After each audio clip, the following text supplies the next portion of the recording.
Kampung Uning Bersah, sebuah desa terpencil di pedalaman Aceh Tengah, dikelilingi hutan lebat dan aliran sungai kecil yang tenang. Desa itu terkenal sunyi, seakan menyimpan rahasia yang enggan dibuka. Kepala desa, Samsul Bahri, adalah sosok disegani. Tegas, bijak, dan selalu jadi tempat warganya meminta perlindungan. Namun, sejak beberapa bulan terakhir, kegelisahan mulai tumbuh di wajahnya. Setiap menjelang subuh, tepat pukul 4, ia selalu terbangun. Bukan karena azan, melainkan karena suara-suara aneh di luar rumahnya. Kadang seperti langkah kaki perempuan yang menyeret kain panjang, kadang seperti suara bisikan lirih yang memanggil namanya. Awalnya ia mencoba mengabaikan, namun suatu pagi, ia memberanikan diri mengintip dari celah jendela. Saat itu, ia melihat sesuatu yang tak bisa dijelaskan. Seorang wanita berbaju putih lusuh berdiri di halaman rumahnya. Rambutnya panjang menutupi wajah, tubuhnya kaku seperti sedang menanti sesuatu. Tapi yang paling membuat darah Samsul beku, wanita itu tidak berdiri di tanah. Tubuhnya melayang beberapa jengkal di atas tanah seakan-akan hanya bayangan yang menempel pada bumi. Samsul terdiam, menahan nafas. Sesaat kemudian, sosok itu berbalik dengan gerakan aneh lalu melesat ke arah jalan setapak menuju jembatan Uning Bersah. Jembatan itu punya sejarah kelam. Pada masa konflik, pernah terjadi penyergapan berdarah di sana. Konon beberapa warga desa dituduh mata-mata, lalu dibantai dan mayatnya dibuang ke sungai. Sejak saat itu, orang-orang jarang berani melintas malam-malam. Samsul sempat berpikir bahwa teror itu hanya halusinasi. Namun keesokan paginya, Pak Jafar, seorang warga tua, datang ke Menasah dengan wajah pucat. Ia bercerita melihat sosok yang sama, berdiri di dekat sumur tua desa. Bedanya, menurut Jafar, sosok itu menunduk sambil berbisik pelan, "Air, air." Yang membuatnya semakin menyeramkan, sumur itu mengeluarkan air asin. Padahal kampung itu jauh dari laut. Air asin itu sudah lama menjadi misteri. Para dukun dari desa-desa sekitar sering datang untuk mengambilnya. Mereka percaya air itu punya kekuatan gaib, bisa untuk pengobatan, bisa juga untuk pesugihan. Tapi bagi warga Uning Bersah, air asin itu adalah kutukan. Samsul mulai menyusun kepingan misteri. Sosok wanita itu selalu muncul di waktu subuh, lalu mengarah ke jembatan. Warga juga melihatnya di sumur air asin. Apakah ada kaitan antara roh penunggu desa ini dengan tragedi masa konflik di jembatan? Atau justru air asin itu menjadi jalan masuk bagi makhluk gaib yang kini menebar teror? Malam berikutnya, Samsul mencoba berjaga. Ia duduk di ruang tamu dengan lampu teplok redup. Hening, sampai akhirnya jam menunjukkan pukul 3.59. Udara mendadak dingin, bulu kuduknya meremang. Tepat pukul 4, suara itu kembali terdengar. Kali ini lebih jelas, seperti langkah kaki di atas kerikil mendekat ke rumahnya. Samsul menggenggam doa, menatap pintu depan yang mulai bergetar pelan, seolah ada yang berdiri di baliknya. Dan ketika ia mengintip celah pintu, matanya langsung membelalak. Sosok wanita itu sudah berdiri menempel di pintu, wajahnya rata, tanpa mata dan hidung, hanya mulut besar yang terus berbisik. Air, asin, jembatan, darah. Samsul mundur, tubuhnya gemetar. Sesaat kemudian, pintu rumahnya berderit terbuka sendiri meskipun ia tahu tidak ada angin bertiup. Di ambang pintu, sosok itu melayang. Kepalanya miring tak wajar, dan kali ini ia tersenyum. Senyum panjang yang penuh ancaman. Setelah kejadian pintu rumahnya terbuka sendiri, Samsul Bahri makin sulit tidur. Wajah tanpa mata itu terus menempel di kepalanya. Ia berusaha tetap tenang di depan warga, tapi diam-diam ketakutannya semakin menjadi. Tak butuh waktu lama, kabar tentang sosok wanita berbaju putih menyebar di desa. Beberapa anak kecil mulai mengaku melihatnya di jalan setapak menuju surau. Seorang bocah bernama Rahman yang berusia 7 tahun mendadak jatuh sakit setelah menangis histeris malam-malam. Ibunya bercerita bahwa Rahman tiba-tiba menjerit di kamar, menunjuk ke arah jendela sambil berkata lirih, "Mak, ada perempuan senyum di luar." Ketika sang ibu menoleh, jendela itu kosong, tapi kaca jendela berembun. Dan di embun itu, tergambar bekas tapak tangan kecil yang tidak mungkin berasal dari Rahman. Sementara itu, seorang pemuda desa bernama Dan juga mengalami kejadian aneh. Malam itu ia pulang dari kantor desa setelah lembur mengurus data administrasi. Jam sudah menunjukkan pukul 11 malam. Jalan desa sunyi. Hanya ada cahaya lampu minyak dari beberapa rumah. Ketika melewati rumah kosong peninggalan masa konflik, rumah yang konon pernah dijadikan tempat penyiksaan, dan merasa ada sesuatu yang mengawasinya. Rasa penasaran mengalahkan takut. Dengan ponselnya, ia membuka kamera, lalu mengarahkan ke arah rumah itu. Klik. Sekilas hasil fotonya biasa saja. Rumah tua, cat terkelupas, jendela terbuka. Tapi saat ia zoom, darahnya seakan berhenti mengalir. Di jendela lantai 2, tampak wanita berbaju putih itu berdiri. Rambut panjang menutupi wajah, tapi kepala miring mengarah ke kamera. Dan langsung gemetar, ia buru-buru berlari pulang. Tapi sepanjang jalan ia merasa ada yang mengikuti. Sesekali ia mendengar suara kain diseret di belakangnya. Padahal ketika ia menoleh, jalan kosong. Keesokan paginya, Dan memberanikan diri menemui Pak Samsul. Dengan wajah pucat, ia menunjukkan foto itu. Pak Samsul menatap layar ponsel dengan sorot mata membeku. Sosok itu jelas bukan bayangan atau efek cahaya. Terlalu nyata, terlalu menyeramkan. Ini bukan sembarangan penampakan, Dan. Suara Pak Samsul bergetar. Sepertinya makhluk itu sengaja memperlihatkan diri. Dan entah kenapa dia memilih kamu untuk menjadi saksi. Kabar itu tak butuh waktu lama untuk menyebar. Beberapa warga mulai takut keluar rumah malam hari. Anak-anak tidak berani lagi bermain di halaman menjelang maghrib. Dan orang tua mereka semakin resah karena suara-suara aneh mulai terdengar di sekitar desa. Dari tangisan perempuan di pinggir sungai, sampai suara langkah kaki di atap rumah. Misteri bertambah ketika air asin di sumur kampung semakin banyak diambil orang luar. Ada kabar bahwa beberapa dukun datang diam-diam pada malam buta, membawa kendi besar. Mereka percaya air asin itu bisa menyambungkan dunia manusia dan dunia arwah. Pak Samsul jadi semakin curiga. Apakah sosok wanita putih itu peliharaan dari seseorang, seperti yang sering dibisikkan orang-orang tua? Peliharaan yang lepas kendali dan kini menuntut sesuatu. Malam berikutnya, Dan tidak bisa tidur. Foto itu terus menghantui pikirannya. Ia memutuskan untuk menulis semua kejadian yang ia alami. Seolah dengan menuliskannya, beban itu berkurang. Namun, ketika ia mengetik di ponselnya, lampu kamarnya mendadak mati. Gelap. Dan meraba-raba mencari senter. Tapi sebelum ia menemukannya, ponselnya menyala sendiri, membuka galeri foto. Foto terakhir, foto rumah kosong itu tiba-tiba bergerak.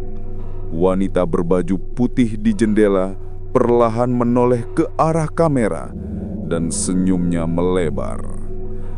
Jantung Dan hampir copot. Ia melempar ponselnya ke lantai, tapi layar masih menyala. Kini, sosok itu sudah tidak ada di foto. Dan menoleh dengan tubuh gemetar. Dari pojok kamar, ia mendengar suara napas pelan, berat, seperti ada yang berdiri di sana. Setelah malam mencekam yang dialami Dan, ia tidak lagi bisa mengabaikan. Bersama Pak Samsul, Ia membawa foto itu ke seorang ustadz kampung bernama Tengku Mahmud, seorang alim yang sudah lama jadi tempat warga bertanya soal hal gaib. Ketika melihat foto itu, Tengku Mahmud hanya menghela napas panjang. Ini bukan hantu gentayangan, bukan pula ruh orang terbunuh di jembatan. Yang kalian lihat ini adalah peliharaan dukun. Pak Samsul terbelalak. Peliharaan? Maksud Tengku, ini bukan arwah korban? Tengku mengangguk pelan. Jin yang kalian lihat itu sengaja ditugaskan untuk menebar takut. Ia tidak akan menampakkan diri kecuali ada yang menyuruhnya. Kalau ia sampai terlihat di banyak tempat, itu tandanya ada yang sedang mempermainkan desa ini. Ada dukun di antara kita, Samsul, dan dia sedang menunjukkan kuasanya. Dan menelan ludah. Lalu, apa hubungannya dengan sumur air asin itu, Tengku? Banyak orang bilang sumur itu bukan sumur biasa. Ustadz Mahmud menatap mereka tajam. Air asin itu kunci. Dari sanalah para dukun mengambil jalan masuk. Air asin itu bukan untuk diminum. Itu medium. Medium yang bisa mengikat jin agar tunduk. Kalau jin itu menampakkan diri di sumur, berarti ia sedang mengingatkan kita bahwa asal kekuatannya dari sana. Malam itu cerita dari Ustadz menyebar cepat. Warga berbisik-bisik, mencoba menghubungkan segala hal. Tragedi berdarah di jembatan, suara wanita yang memanggil-manggil air, hingga banyaknya dukun luar kampung yang datang mengambil air asin. Ada yang percaya, ada pula yang menuduh tetangganya sendiri, diam-diam menjadi dukun santet. Suasana desa jadi penuh curiga. Pak Samsul meski sedikit lega karena sudah tahu wujud teror itu, tetap merasa ada sesuatu yang belum terungkap. Apalagi setiap subuh jam 4, suara itu masih datang. Namun kali ini, ia tidak lagi lari. Ia duduk di ruang tamu, menunggu. Pukul 04. Suara kain diseret terdengar lagi. Jantungnya berdetak kencang, tapi ia memaksa diri membuka pintu. Kali ini bukan hanya ia yang menyaksikan, dan ikut berjaga di rumahnya. Di halaman, samar-samar terlihat sosok wanita berbaju putih itu berdiri di dekat pagar. Namun aneh, ia tidak bergerak mendekat. Tubuhnya hanya bergetar, seperti menunggu perintah. Dan memberanikan diri mengambil ponsel mencoba memotret lagi, tapi tiba-tiba layar ponselnya hitam, mati total meski baterainya penuh. Saat dia mengangkat kepala, sosok itu sudah hilang. Kau lihat sendiri Dan, ia tidak bebas, seakan hanya berdiri di tempat yang ditentukan. Esok paginya, kabar kejadian itu menyebar luas di kampung. Warga makin yakin ada dukun santet yang sengaja melepas peliharaannya untuk menakuti orang. Mereka mulai saling menuding. Ada yang menyebut Pak Jafar karena ia yang pertama kali melihat sosok itu di sumur. Ada pula yang menuduh Mak Timah, seorang janda tua yang memang dikenal sering berobat ke dukun luar desa. Semakin hari, suasana kampung jadi panas. Anak-anak dilarang keluar malam. Para lelaki dewasa bergiliran berjaga di Menausah. Takut kalau-kalau jin itu berubah jadi sosok berbahaya. Namun teror tidak berhenti. Pada suatu subuh, seorang warga bernama Hasan mendadak pingsan di dekat sumur air asin. Ketika ditemukan, mulutnya komat amit sendiri menyebut kata-kata aneh. Air, asin, jembatan, darah, peliharaan. Orang-orang ketakutan mengira Hasan sudah disantet. Dan semakin yakin ada tangan manusia yang bermain di balik ini semua. Pak Samsul menatap jauh ke arah jembatan Uning Bersah yang berdiri muram di tepi desa. Hatinya bergoncang. Jika semua ini benar berkaitan dengan masa konflik, mungkin jin itu bukan sekedar peliharaan biasa. Mungkin ia terikat pada darah yang pernah tumpah di sana. Kampung Uning Bersah kini hidup dalam dua wajah. Di siang hari, orang-orang masih menanam kopi, mengurus kebun, dan tertawa kecil di warung kopi pinggir jalan. Tapi ketika malam tiba, terutama menjelang subuh, desa itu kembali tenggelam dalam ketakutan. Teror sosok wanita berbaju putih tidak lagi hanya menghampiri rumah Pak Samsul. Warga yang melintas jembatan Uning Bersah sering mendengar suara langkah di belakang meski jalan kosong. Ada pula yang melihat bayangan putih berdiri di ujung jembatan menunduk ke arah sungai seolah mencari sesuatu yang hilang. Bagi orang tua yang pernah hidup di masa konflik, pemandangan itu bukan hal aneh. Mereka tahu Jembatan itu menyimpan sejarah darah. Puluhan orang dibantai di sana. Ada yang ditembak, ada yang ditenggelamkan. Sungai itu menjadi saksi bisu, dan entah kenapa, air asin dari sumur kampung mulai dikaitkan dengan tragedi itu. Air asin itu bukan sekedar air, kata Tengku Mahmud suatu malam di Menasah. Ia adalah saksi.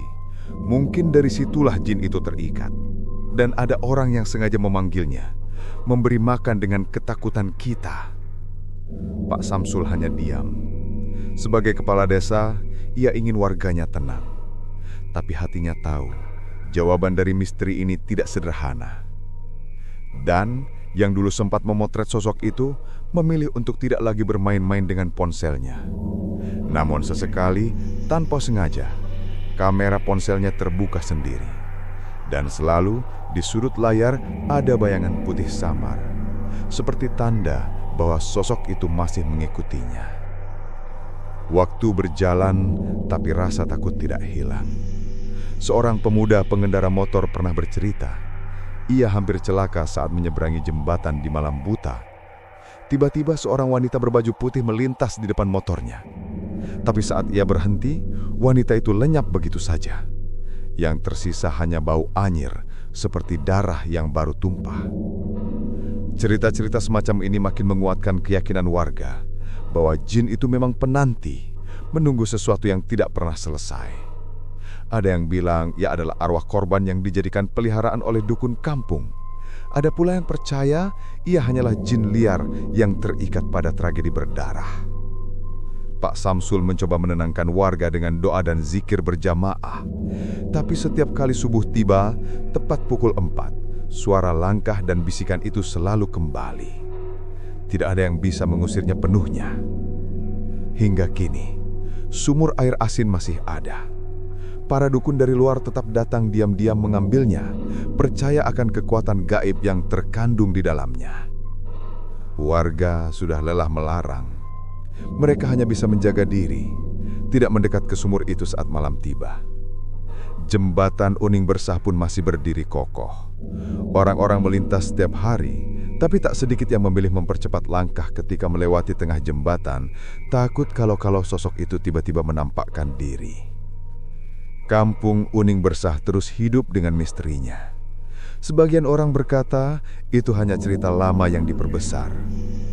Tapi bagi yang pernah melihat sendiri, seperti Pak Samsul dan beberapa warga lain, mereka tahu betul ada sesuatu yang memang menunggu di sana.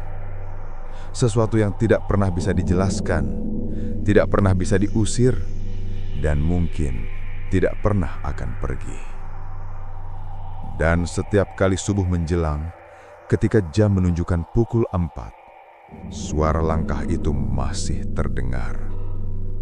Sampai sekarang. Itulah kisah misteri dari Kampung Uning Bersah di Aceh Tengah.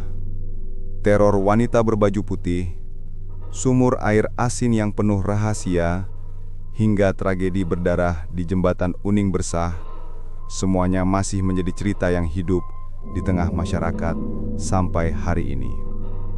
Cerita ini kami sampaikan apa adanya, sebagaimana yang masih diyakini warga.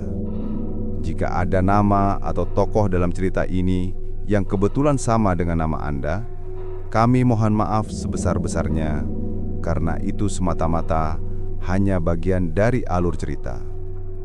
Namun, kampung ini benar adanya, dan misterinya masih menjadi tanda tanya yang belum terjawab sampai sekarang. Terima kasih sudah menonton sampai akhir. Jangan lupa dukung terus channel Abdan Story dengan cara like, komen, dan subscribe agar kami semakin semangat membawakan kisah-kisah nyata penuh misteri lainnya. Sampai jumpa di cerita berikutnya. Assalamualaikum warahmatullahi wabarakatuh.